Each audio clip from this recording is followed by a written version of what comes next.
Welcome to the May Church Conference. These are unprecedented times that we are all experiencing. But despite these challenges, the life and the business of the church have continued. We've considered several options for today's church conference, and given our present situation, we could be gathering in person. We could have leadership make unilateral decisions on our behalf. We could halt all business-related matters of church until we meet again. Or we could do our best to recreate the process of meeting in person. Ultimately, the decision was made by our church leaders to move forward with this virtual format in order to provide the safest and broadest accessibility to our members.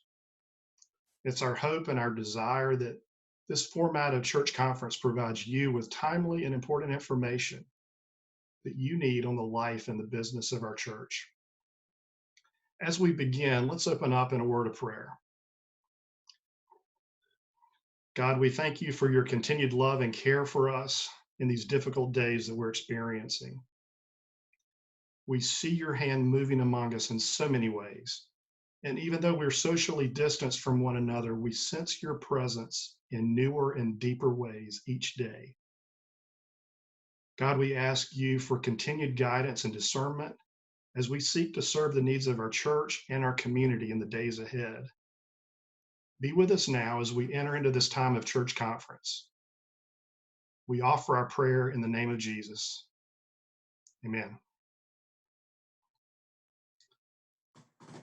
We are now called into church conference, and I would like to present the minutes from our February church conference. These have been prepared by Church Clerk Nancy Colclaser and are on file in the church office. We will dispense with the reading of those minutes. The church conference was not held during the months of March or April due to the church being closed. We now move our attention to the membership report, and we are pleased to present several new members who've joined us during the past months. Members joining by baptism include Della Shiraz, who joined us on March the 8th, and Eloise White, who joined on May the 10th. We've had one member let her out, and that member was Zach Riddleberger. And so at this point, the motion comes on behalf of the diaconate to affirm these members. We ask that you would fill out either the paper or the electronic ballot to affirm these members that we just presented. I'd like for us now to take a moment to acknowledge the passing of several members among our congregation. And those members have passed away during the months of March, April, and May. And their names are as follows: Maxine Cruz, Lib Murray, Jim Deere, Margaret Wilson, Catherine Tate, Clyde Mitchell, Varnell Moore, Elise Berkeley, and Tom Boyce. Please remember these families in your prayers. We now move our attention to the finance report. The moderator calls on Scott North, our financial administrator, to bring this report. Thanks, Matt. I'm going to share my screen here so everybody can see. On the left side of the screen will be the traditional report as of the end of April. You can see here at the top line, the monthly receipts were $111,404 versus a budget of $125,728. And that's compared to last year with $118,404. So a little bit down against the budget in last year for April. We'll see in a minute that March was really good. So you can see here the year-to-date budget receipts of $568,985 compare really closely to the budget of $565,427. So just as far as the budget's concerned, there's a little bit of a surplus. We had projected a $26,000 deficit at this point in the year. Then we can see the next line is the weekday school. So there was no tuition income because we were closed in the month of April. And so the deficit there for the preschool was $18,618. So bottom line, have a deficit for the year to date for the church of $16,625. We did plan on having a deficit at this year's 26, so we're a little bit ahead of that.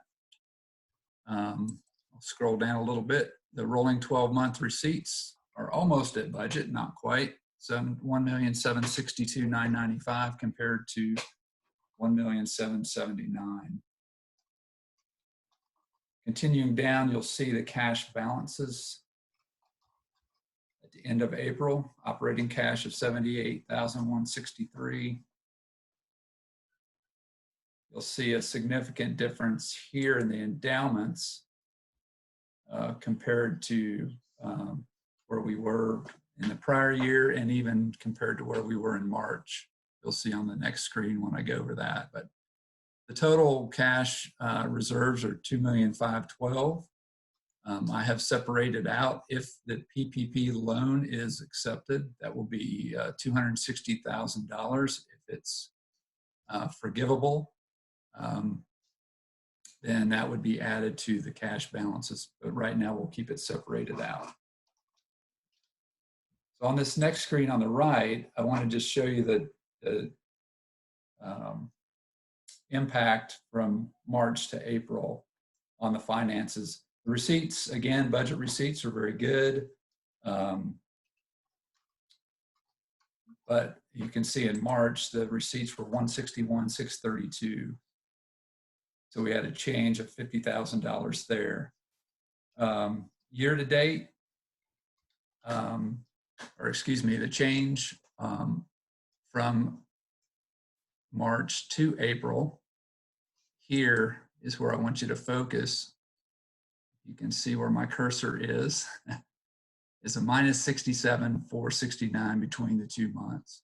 So we had operating cash here on this line down $35,000, and the weekday school between the 2 months down $31,894. So you add those two together, and operating cash is down $67,469. I'll go to the bottom here just to show you that where that shows up.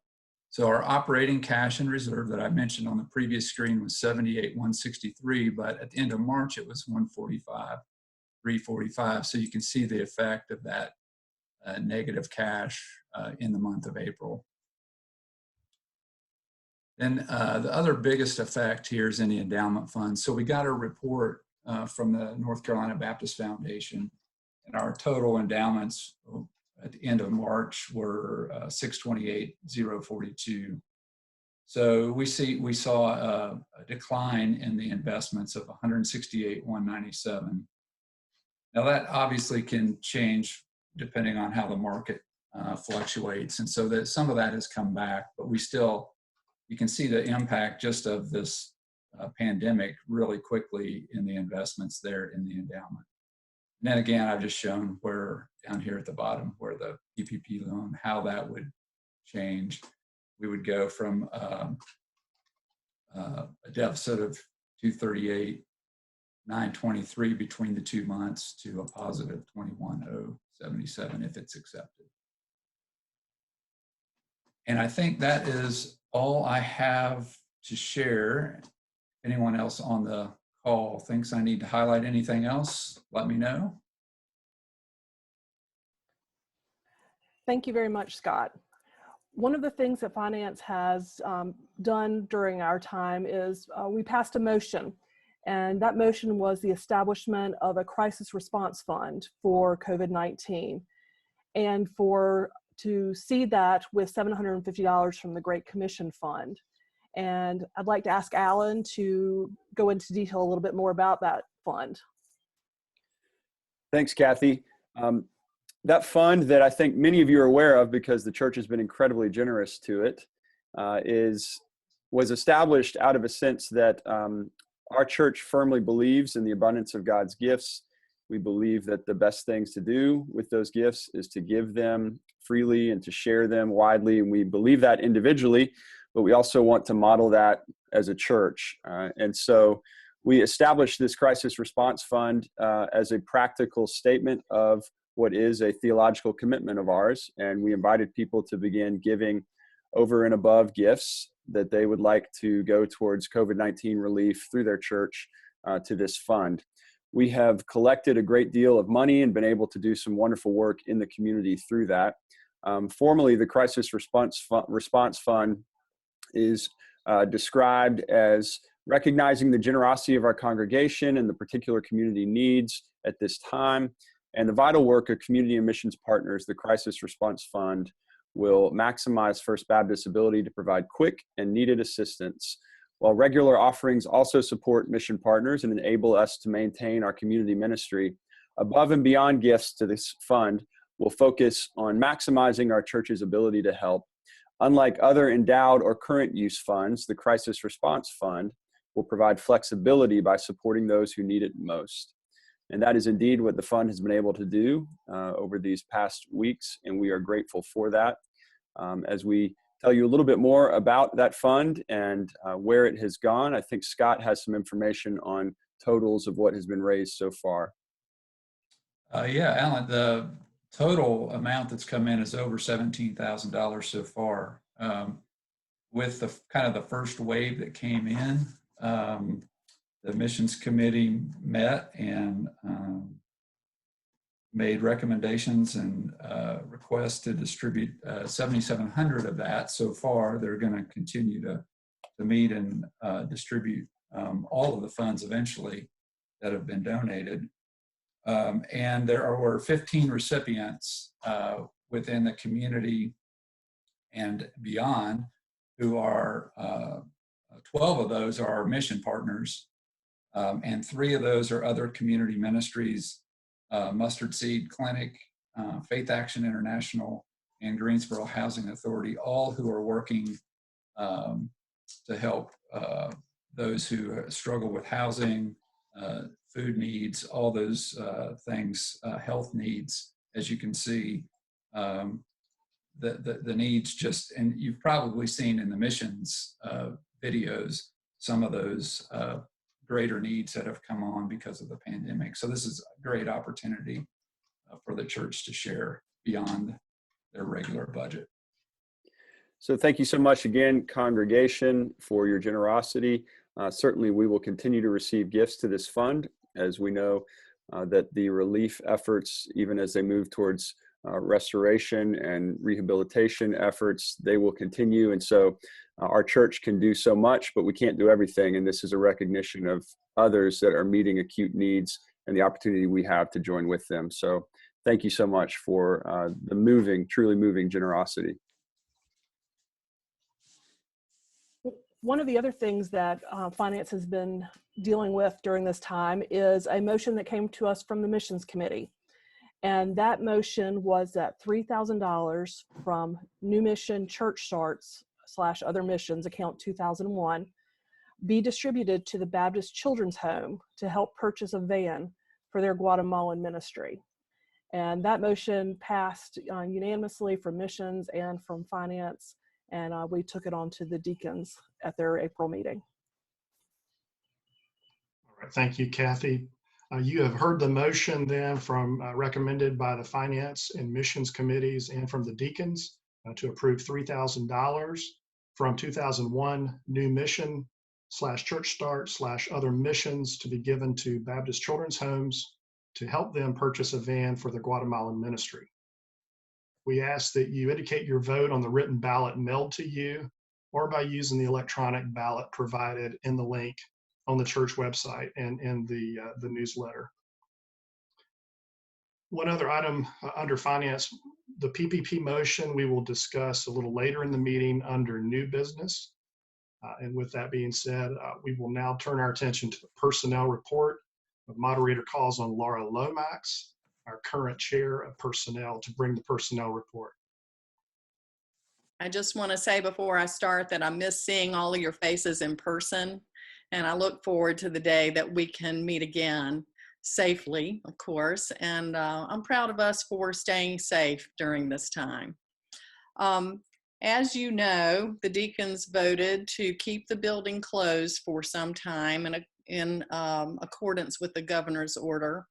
And the deacons have voted to keep the building closed until their next deacons meeting. Staff have been working remotely in remarkable ways. We can all be proud of our ministerial staff and our administrative staff for putting on midweek and Sunday services in a way that keeps us in touch and keeps us worshiping. Our Zoom meetings, our email communications have gone far in keeping us in the loop.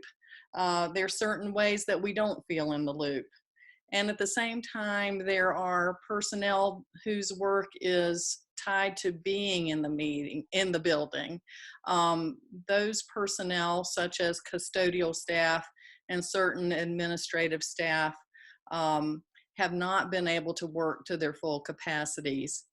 Our personnel committee will be meeting tomorrow to discuss ways that the custodial staff can get back to work in the building safely.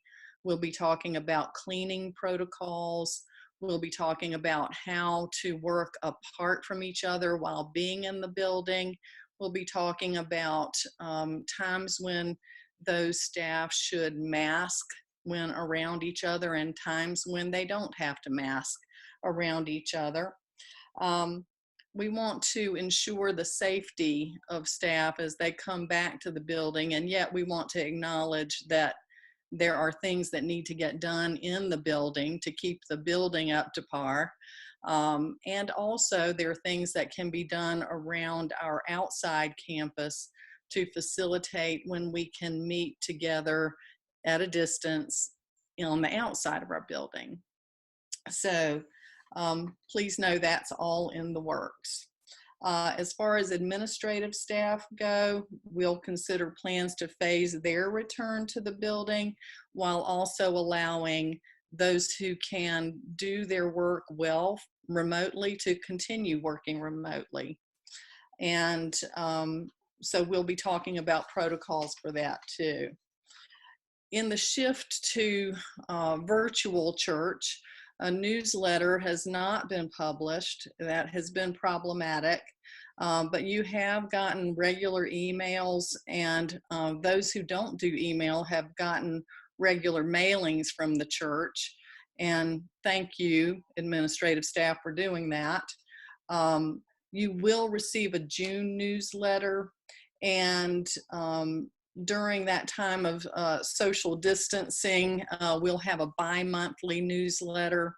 And then in the intervening months, you'll get a communication about the business of the church that will be not like our regular newsletter, but it will still keep you informed. Part of what personnel has worked on at this time has been the PPP loan. And you'll be hearing more about that later in the meeting. Thank you. Thank you, Laura. Now turn our attention to the Deacon Report that will be presented by Deacon Chair Brad Wall. Thank you, Matt. Deacons remain ever aware of the work that is before us and the work that needs to be conducted. We have continued to meet monthly as well as at specific specialty called meetings to discuss the time-sensitive business of the church. First, let me just say how thankful I am to work with these lay leaders and how grateful I am for their leadership in engaging the homebound members and the members of the church through the CARES team. This is open to everyone within the church, but the deacons were instrumental in creating a format that allowed for interaction with so many within the church, the folks that you're used to seeing in the pews next to you, as well as to the homebound members that we don't get to see enough on a regular basis. I'm so proud to be a part of a church who reaches out to each other during these times to make sure that the threads of our connections remain strong. So thank you so much for that. As you've already heard from so many others today, our standing committees and leadership teams continue to meet and discern the business of the church. In addition to personnel and finance, who you've heard from today already, the work of missions has become ever mindful during these times. You've heard of their work through the COVID-19 Response Fund. Another example of their work is the meal prep that they've done at the IRC. Building and Grounds is also considering some timely and practical ways to incorporate our exterior physical plant. And finally, our Christian Assistance Fund has continued to minister to individuals in an immediate way with disbursements from March and April and April of $6,928. So as has been mentioned during this conference and at other times before, there is a COVID-19 task force. And that task force is made up of 6 deacons and 3 ministers. They have been instrumental in connecting the lay leadership with ministers and the business of the church. They have been the specific eyes and ears during this time of social isolation. Those members are Janice Newsom, Debbie Honeycutt, Dave Worsley, Adam Barnes, Seth Hicks, Doug Vansel, Courtney Willis, Alan Scharouse, and myself. Again, I am so grateful for their time, energy, and honesty with each agenda item that has been before them. As is usually our case with smaller committees, I am closer to each one of them now, given that we've met twice weekly for the past 10 weeks and discussed everything from the PPP loan to a possible FBC radio broadcast. Generally, our meetings that have met twice a week have had the format of what's going well, what needs work, and what do we need to be considering. As we've recently been answering the what needs to be considered question, we've been considering what's next for our church. One of those is gathering. And so in that consideration, we have discussed what we can meet, when we can meet again, and when is it effective to meet again. We expect sort of 3 big phases right now. High level, they would be an outdoor phase, an indoor phase with parameters, and a return to a new normal. Alan, is there anything you would want to add to this? Yeah, thanks, Brad. I would like to say some words about where we are in our considerations of returning to in-person gathering. The first thing I would say is that from the very beginning, our motto in this has been that the building is closed, but the church is open. And we have observed that in so many ways, that we are open in our worship and in our service and our love for one another and our care for our community and for our congregation. And you, church, have embodied that so wonderfully, and we continue to do that. So we are open, we remain open, but part of that openness is also a consideration of when does that openness translate to in-person gathering. The task force is doing a great deal of work around this. We're consulting a number of helpful resources, some that have been provided and curated by our denominational partner, the Cooperative Baptist Fellowship, and just helping churches think about a holistic approach to in-person gathering and safe return to that. I want to say a few things about that, a few things that we know about that. The first thing we know is that we have to make a First Baptist Church specific decision. Phase 2 in North Carolina, which we entered yesterday, of our governor's plan and our state government's plan for reopening our state economy, it provides that churches and houses of worship are exempt from restrictions. And so technically, we are able formally to meet in person now, but we are asking the question, not when can we meet in person, but when should we meet? And so that should is an important distinction for us because we recognize that while the governor can give permission, we have to, as a church, decide what is advisable and what is wise. And so we will make that decision in a way that is church specific, that's thinking not about the broader concerns of an economy, but about the specific concerns of a local congregation. And we'll also make it in a way that is not only church specific, but is First Baptist specific, that factors in all the particularities of our congregation. And so that's the first thing we know, that we are making a First Baptist Church specific decision. The second thing we know is that we are going to do this in a way that is above all safe and inclusive of the widest range of our congregation. And we feel a responsibility to be institutionally situated to enable the safety of each and every person who might enter our building when we gather inside again. that we do not want to leave it up to individual behavior. We want to make sure that institutionally we are prepared to ensure that safety. So that's the second thing we know, that safety is the primary concern, especially for those among us who are most vulnerable.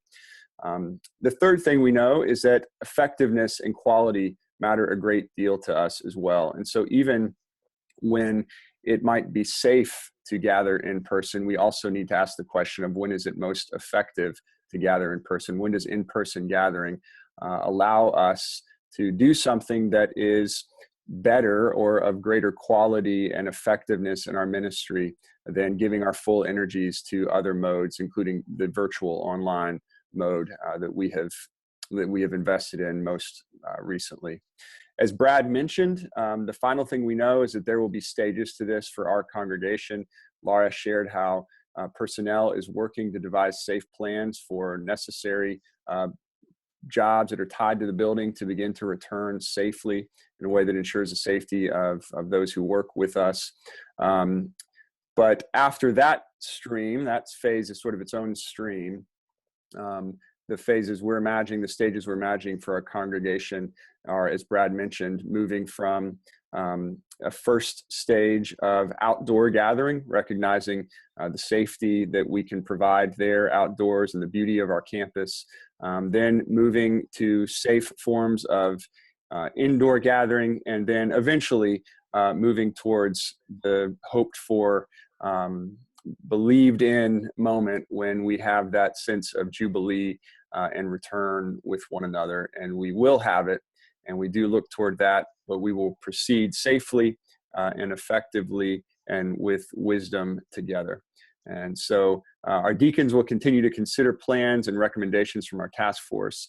But let me echo Brad and just say our great appreciation for the creativity and adaptability and flexibility and leadership of our whole congregation through this time. Thanks, Alan. So we have already mentioned the COVID-19 Response Fund. Again, let me just highlight that and say how proud I am to be a part of this church who seeks to minister to all of those in around us in immediate ways. Additionally, deacons, as we continue to work as a community of faith, but within the limits of COVID-19 impacts. And so this means that some of our activities have been postponed and some maybe have been canceled. Postponed example, mission trip to the Bahamas, that has been canceled, and we're reevaluating to see if that's something that can be done at a more suitable time. Additionally, the pictorial directory has been postponed until such time we can all gather again. As moving forward, we are also reevaluating our efforts in regards to the Carter Trust Fund in an effort to table distribution for any requests that require new projects for churches. Essentially, the Carter Trust Fund is taking the review of requests from a COVID-19 response. So that being said, they have made a recommendation to approve $2,500 to Sharp Road Baptist Church for some landscaping improvements that will correct and eliminate the flooding that church is experiencing in their basement. We do have a history of giving to Sharp Road Baptist Church through the Carter Trust Fund in years past, so we felt this was a good use of funds in order to ensure that the flooding was eliminated. Deacons have also discussed the nominating committee and the new leadership cycle. In March, it was decided that we would table these elections and this process, but given the extended delay in church closure, we will be revisiting this in an effort to continue the church business similarly to the way we are doing today. Also, we considered how our church would engage in specific ministerial functions, such as funerals. Through this process, we had adopted a formal funeral policy that mirrored our building closure policy, but as Alan mentioned, with the changes and the phasing of openings and as details become available, I'm sure this policy will continue to evolve. Finally, we have tabled the work of the Strategic Planning Committee during these times. As has been mentioned before, we feel that this is a time for stabilization rather than strategic long-range visioning. The task force has considered this committee as an assistance as it thinks of critical decisions for our what's next phase. Alan, I'll turn it back over to you and see if you have anything to include for this.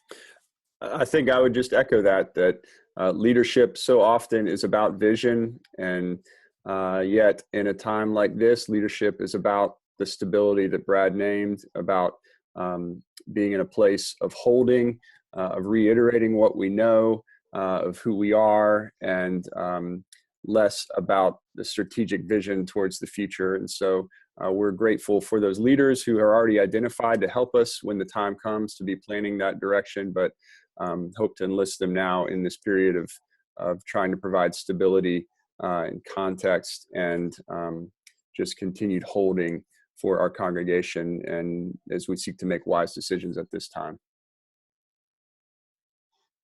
All right. Brad, thank you for your report, and Alan for your comments. We're now going to move our attention to new business, and that will center on the PPP loan and the motion coming from the Finance Committee and the deacons with support from personnel. Brad and Laura and Kathy will provide a quick overview of the PPP process and provide comments from the individual personnel and finance committees. So I call on Brad at this time to present the motion, as well as just a brief overview of the process of the PPP. And following Brad, we'll provide an opportunity for Laura and Kathy to give comment from their committees. Thank you, Matt. So as we have said at the previous Zoom calls on Sunday and Wednesday, at the end of March, with the exceptional nature of the COVID-19 impact, we started to realize what this meant for our church. So Laura Lomax, Kathy Wales, Scott North, Alan Strauss, and myself began communicating together to discuss the CARES Act and the PPP loan and its impacts to small businesses and nonprofits, including houses of worship. At that time, we agreed that it would be prudent for FBC to investigate this further. Around that same time, CBF of NC began offering assistance to churches regarding a similar topic or the same topic through an organization called Cheney and Associates. The conversations between Laura, Kathy, Scott, Alan, and myself led us to ultimately decide to apply for the loan with the assistance of Cheney and Associates. At that time, assuming that there would be some type of formal approval process and period of time for FBC to discern our next steps, similar to what we're doing right now. This was discussed at our April deacons meeting. Over the course of probably the next 3 to 4 weeks, Scott continued to follow up and diligently communicate with BB&T. It appeared as though we had not gotten any further than a simple submission of the application process, but then on April 21st, with no notification, Scott discovered that the full amount applicable to our request, $260,000, had been deposited into our account. Since that time, task force has had numerous conversations regarding this, on discussing a lot of the themes that were in the letter that was sent out a few weeks ago. Task force considered this to be obviously an item of business larger than just for them to consider in that initial early stage, and so they reached out to personnel and finance, and I will turn it over to Laura and Kathy to see if they have anything to offer. Thank you, Brad. I feel that the personnel decision early on to try to, in this crisis, support our employees and to try to pay them to the best of our ability was part of the main reason that we felt the PPP loan was a good idea. And I just want to take the congregation back to March when this first looked like it would become available. The stock market was in free fall at that point. Unemployment was projected to be at record levels equal to the Great Depression. And we know that the unemployment figures did happen and will probably continue to happen even worse as time goes on. So the availability of this PPP loan, I had looked into as part of my business decisions with my practice, and it is just based on 2.5 times your payroll, your monthly payroll. There's forgivability for the portion that you use for payroll for 2 months and for building expenses, including utilities. And I felt that this was a good way for our church to fiscally proceed. I'm proud of Scott North for his being on this and for his attention to the details of this loan. I feel that many churches who don't have such an administrator would not have that advantage of taking advantage of this loan. Our personnel committee met by Zoom to discuss the advisability of our church using this loan, and we unanimously support it.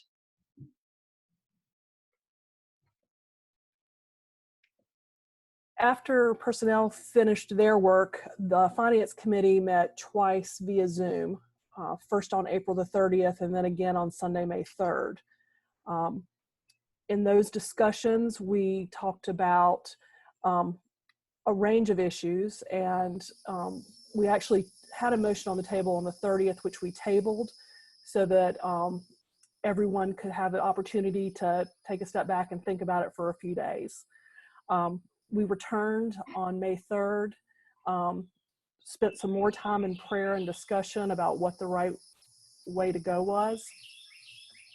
And at that time, a motion was made that we accept the payroll protection plan funds, and that the money, with the intent that that money would be used to meet the requirements for it to be forgiven. And that motion was made and seconded, and it passed electronic vote 12-2. And I will say that we all agreed that we didn't have to agree, and it was a very healthy discussion. And we thank Scott again for his hard work to make this happen. And but the motion, that is the motion that we passed on the 3rd. Thanks, Laura and Kathy. So just to recap theirs, so personnel approved the recommendation. Finance made the motion to the deacons. So at the May deacons meeting, the motion was brought forward. There was considerable discussion on both sides. I don't want to pretend to act like this is not something that deacons did not wrestle with, or that there was not thorough conversation and thoughtful considerations for all parties involved.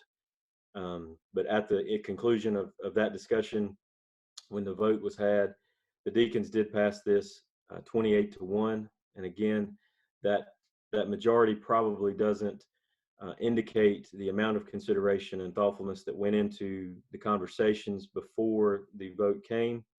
But the motion that was before us that we present to the church is the recommendation of the acceptance of the payroll protection plan funds, and that we use the money with the intent to meet the requirements of forgivability.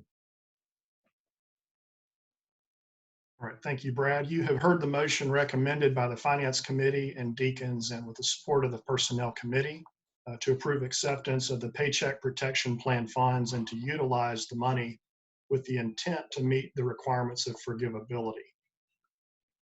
Please indicate your vote on the written ballot mailed to you or by using the electronic ballot provided in the link and on the church website. At this time, I'd like to give everyone a brief overview of the frequently asked questions that we have received from the congregation. As you've already heard, prior to today's conference, there were several opportunities, two specifically on Zoom, where a congregation got together and met for the intention of allowing members to ask questions and share comments that they had about the PPP loan and other business matters. These meetings occurred on Sunday, May 17th and Wednesday, May the 20th. In addition, the pastor and the deacon chair welcomed email and written feedback on this issue. We also invited feedback via letters from the congregation. An FAQ sheet will be provided to you. It's been assembled with the intention to concisely report the questions and concerns that have been raised in these discussions and communications, along with summary responses from church leadership. At this time, we'd like to share with you that feedback so you can hear from our church leaders that are on this call. But this information will also be provided to you via a link. So our first question or comment that came is, do our bylaws give parameters for this virtual format of church conference? And the answer to that is no, our bylaws do not account for virtual meetings, nor do they anticipate a period of extended absence from the building. So this is really a new day for us to consider how we're meeting. And so the virtual format that we selected for today was developed really in the best attempt to approximate the pattern of presentation, discussion, and feedback and voting that we're normally accustomed to. So that is a brief response to that question. Our next question is on the PPP. Why did we apply for the PPP? Brad, can you answer that?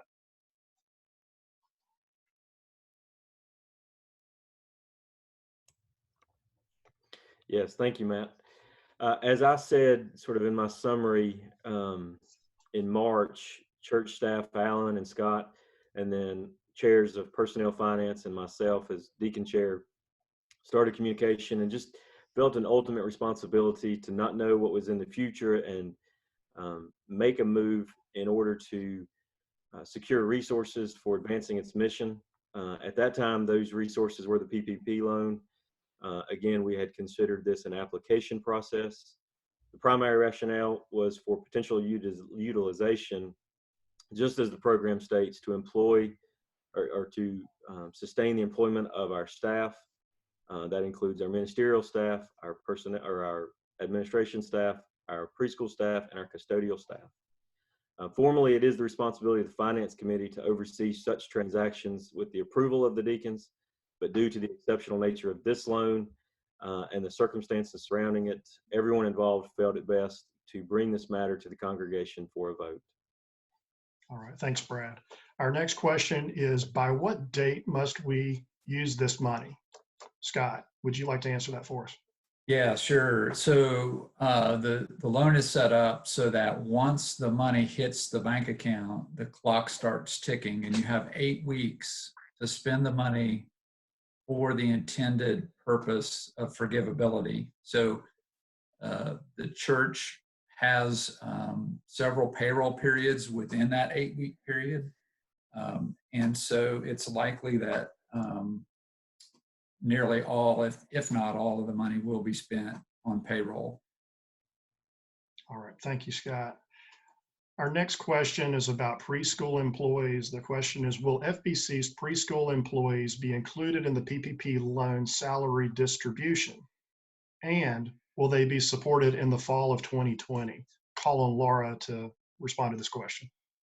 The preschool staff is employed typically through the end of May. And so they will be covered under the terms of this loan for the spring semester. Since the money cannot be held over and used for future months, it has to all be used in that 8 weeks. This money will not go towards any of their salary in the fall term.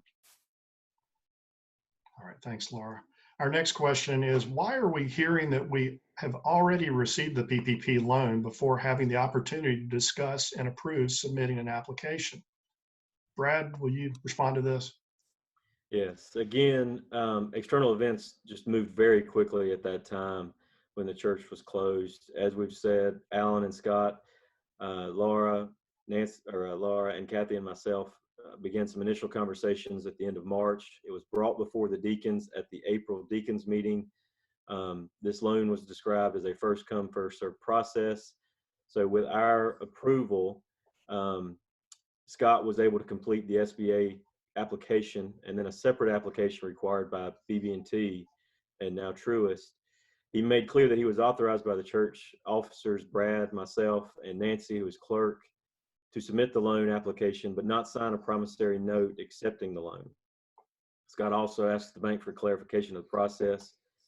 There followed extended back and forth, as I've said, of not a lot of information, confusing process. At that point, we were informed by the bank that PPP funding had been exhausted. And again, we had just assumed that we had reached the end of the process. The bank had then asked Scott to sign some final forms to sort of close the application process. Scott continued to expect a promissory note, which would then be signed by church officers. But then we heard nothing more until April 21st, again, when Scott, just in reviewing our bank account online discovered that the $260,000 had been deposited. Okay. Brad, this next question comes to you as well. If the loan has already been deposited in the church's bank account, do we really have a choice in accepting it? Yes, this ties into some of the other questions that we received that say similar things. There is no binding of us having accepted it. We can simply return the loan, but we must make that decision now because of the time constraints imposed by the terms of the loan. If we choose to accept the loan, the money will be spent according to the terms of the loan on payroll expenses by June 15th. Our next question will be addressed by Kathy. How were we able to meet the requirements to be eligible for the loan when others, small businesses, other churches, were not? I would say we were lucky to have Scott North paying attention to what was going on. He was instrumental in getting us the paperwork, getting us information from CDF. The way the PPP was originally enacted, it was not easily understood, and it's very quickly exhausted the initial funding that was made available by the government. Churches with smaller staffs, businesses with smaller staffs may have not had the time they needed to get that paperwork completed in time. All right, Kathy, we have several more questions for you. Given our resources, should FBC accept this loan when many deserving small businesses and faith-based organizations were not granted loans? Sure. So we got our funding in the first round, and the second round of funding was approved by the government.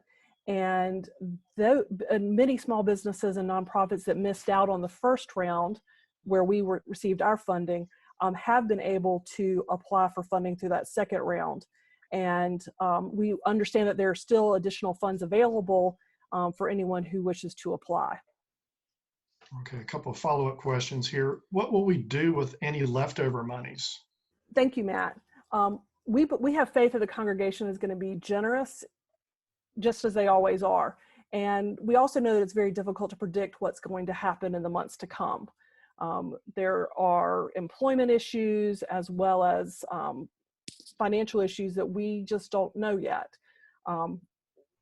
When looking at the COVID response fund, we've already received over $17,000. We know that this loan can only be used for the stated purposes, and any monies in our budget beyond our expenses at the end of the year will be used to faithfully meet the needs of the ministries in which we are engaged. All right, and one final question for you, Kathy. If our giving is sustained for the remainder of the year and we meet all of our financial obligations with a surplus remaining, what will we do? The congregation, with the direction of missions committee, would decide together how best to utilize any surplus. We believe, like I said earlier, we believe that with the generosity of the church, that we will be able to have additional funds left at the end of the year, depending on what happens in employment and other things. All right. Our next question is directed to Brad. Our congregation has long been known for its faithful giving. Why should we now accept a loan from the federal government? Yes, Matt. This loan is intended to provide financial support for the church's employees. At the present, church giving remains sustained. However, given the uncertainties of COVID-19 and the future employment and income, this loan can also be viewed as an exceptional opportunity to continue unhindered, and if giving remains strong, even expand the church's ministries. Brad, I've got two follow-up questions. The first one is, do we now turn to the government to support our church? No. The eligibility for churches and houses of worship to receive the PPP funds was a true exception. Likewise, our application was an exception to our usual practice. All of this just underscores the exceptional and unprecedented nature of these present circumstances. Rather than an indicator of future practice, this should be viewed by those who support it as a thoughtful exception to our practices. Okay, one last question, Brad, follow up. Is there an issue with the First Amendment's establishment of religion clause? No, the PPP specifically and intentionally included faith-based organizations without making any distinction among them and without imposing any terms except how the loan is to be spent. The purpose of the PPP is to maintain employment and to not show any favor to any religious organization. Now that said, while there's no strict legal concern in the acceptance of this loan, our church must consider the related theological implications. You know, we as Baptists have traditionally advocated strongly for separation of church and state. The Baptist Joint Committee has granted that there are thoughtful reasons for and against this acceptance of this loan, encouraging churches to consider the full range of implications in a post by Holly Hollum on the General Counsel for the Baptist Joint Committee. That link, or a link to that article, was included in the letter that was sent out to the church members. Thanks, Brad. The next question will be responded to by Laura, and that is, the CARES Act, which includes the PPP, has been controversial because of how it was implemented. Will we risk FBC's reputation if we accept the loan? I would say, as a small business owner myself, in the beginning, this loan was a messy process. The banks didn't seem to have a good handle on how to go about distributing these funds. And the first round was quickly exhausted. So, but with the second round of funding, it's been a little less competitive. There's apparently, as of 7 days ago, still money left. And so those small businesses and churches that did not get in on the first round of funding have had a chance to now get in on it.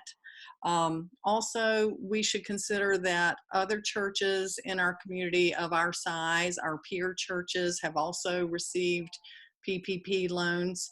And so we are not alone in our debate and deliberation over whether or not to receive these funds. We're in good company. Thanks, Laura. Our final question will be directed to Kathy. Why should we accept this money when we have reserves that other organizations do not have? Sure. First Baptist Church has always operated with a belief that our reserves are a necessary resource for a church of our scope and a campus of our size. Our reserves are relatively small for a church of our size and budget, and a forgivable loan allowing us to maintain our current reserves was viewed as a welcome resource to the church. All right, thank you, Kathy.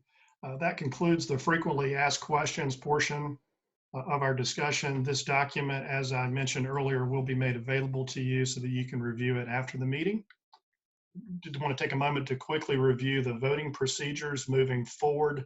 You have one of two options, as we've already discussed. The first option being to cast your vote online at fbcgso.org/virtual-church-conference. The link is provided below, as well as on the website and in correspondence. This link will be open from the close of the church conference until 5 p.m. on Monday, May the 25th. Option two is to use the paper ballot that was mailed to you this past week and to mail it back to the church office so that it's postmarked by Tuesday, May 26th, to ensure that receipt by the church by Friday, May 29th. That concludes the PPP discussion. Another matter of new business that we want to talk about right now is upcoming plans for the summer. And for that discussion, I call on Pastor Allen to share some words with us. Thank you, Matt.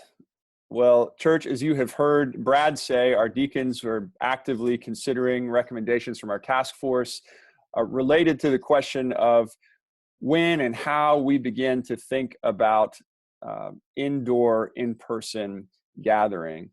And as we continue to think about the stages of that, we really feel that the question of whether and how we will return to indoor gathering is a separate question from whether or not we're ready for what's next. We do get a sense that we're ready for some forward motion, some progress, a sense of hope. And so regardless of building plans, we have been thinking a lot about the summer, and your pastoral staff has been working for weeks to begin planning for a summer that is full in all the ways that we can share in mission and community and in growth together. We are working with a theme that we are calling precedents. You have probably heard it said, I believe you've heard it said on this call even, that these are unprecedented times, which makes me miss unprecedented times, and makes me miss foreseen circumstances, and makes me miss charted territory and things that we know. And yet, amidst all that is unknown, our faith is full of the memory of the faithfulness of God and the work of God's people through times of the unknown and the uncertain, challenge and crisis. And all of that gives us a sense of precedent. It gives us some guidance. It reminds us that the best evidence of how God will act in our present is in our understanding of how God has worked in our past. And so we're going to be considering that theme this summer. We're going to progress through the Bible and through our sacred stories and the themes that we find, from creation to covenant to justice to suffering to resurrection, redemption, and a host of others. Each week, we as a congregation will focus on a different biblical theme that will shape our worship and our preaching and our Bible study and our reflection that week.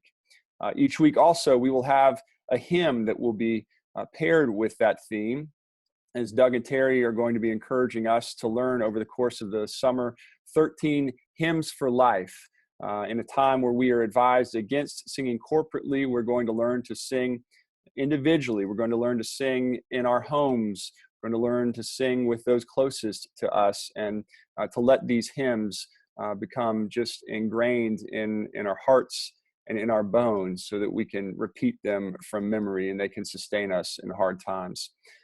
Also, our activities for various ages of our church, for our children and for our youth, for our adults, will include experiences around some of these themes, and will give opportunities for friendship and growth and service to our wider world. And so our pastoral staff has really been energized in this planning.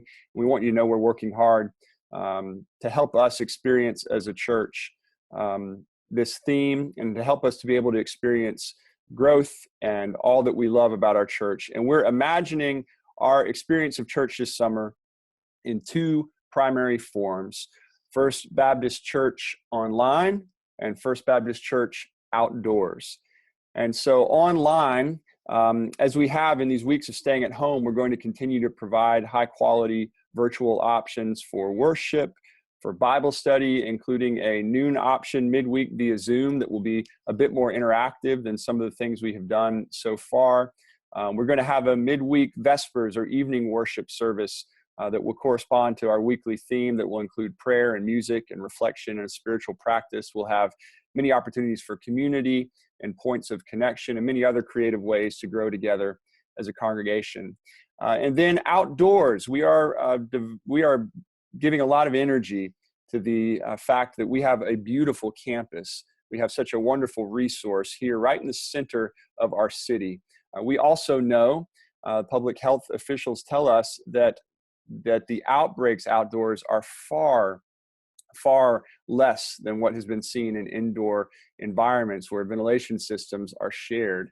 And so given the safety that can be ensured outdoors, and given the outdoor resources that we have, we are giving a lot of energy to imagining what First Baptist Church outdoors might mean this summer. We're reimagining space, using this time to think about proactive enhancements to outdoor space, thinking of ourselves almost like a city park right here in our neighborhood, imagining things for our rec fields and outdoor worship space, and enhancement, boosting of outdoor sound systems that we can use.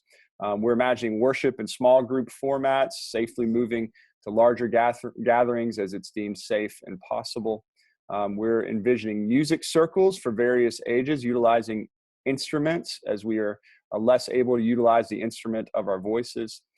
Thinking about prayer experiences and spiritual disciplines that can be offered in spaces like our prayer garden. Imagining space for small groups to meet outside. We're thinking about safe volunteer opportunities like in our community garden. And we're dreaming up fellowship activities that we can share together as a church family, some church family fun, some things that can safely be done in spaced ways outside.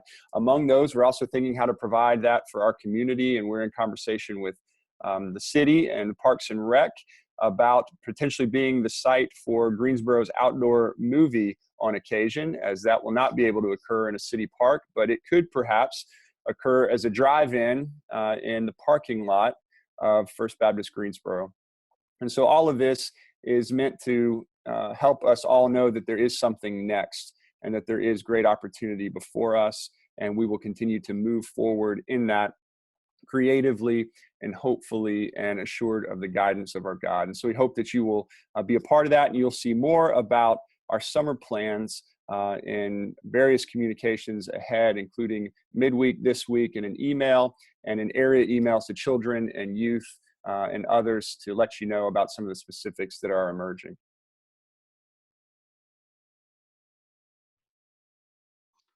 All right, thank you, Alan.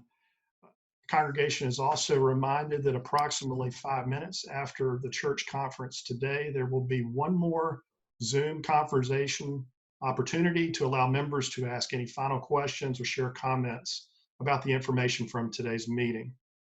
A summary report of voting results in all business will be reported to the church members the week of May 31st. This concludes our church conference for May. Let me just thank you for your participation in today's meeting and your thoughtful and prayerful consideration of these very important matters. I now call on our pastor for final remarks and a closing prayer. As we close, I want to briefly tell you a story a pastor friend of mine shared recently. His church council was on a Zoom call just like this, and as the meeting began drawing to a close, the chair of that church council said, let's pray. Let's go ahead and pray together. And she began the prayer with something like, God, help us to pray in this time. And all of a sudden, there was this mechanical computer voice that chimed in saying, I'm sorry, that is outside my capabilities at the moment. And maybe you feel that in this strange, unusual time in which we find ourselves. There's so much that seems outside of our capability. And certainly there is much that is challenging our capacity as a church. But I want to say that I think this meeting and the leadership and the careful planning and the wonderful investment of gifts that it represents by so many of our congregation represents so much about the capacity that we have within us, most of all, not through ourselves, but through the Spirit of our God that sustains us. And so let us continue forward in that promise and in that hope, accomplishing the business of the church and in all of the ways that we serve God together. And as we do, will you join me in a word of prayer? God, we give you thanks that where our capacities fail, that you show up and that you meet us where we are, and that you help us, oh God, to act boldly and to live our faith out loud, that you help us, oh God, to find what we need for the present moment. You help us to find hope also for the future. I thank you for all the ways that that is true in these days through the life of our congregation. I thank you for these leaders whose lives give evidence to that, and for the whole of our church family, for the witness that we give to your presence with us. May we make that known to all of those around us, and may we know it ourselves, especially when it's most needed. Through Jesus Christ our Lord, we pray. Amen.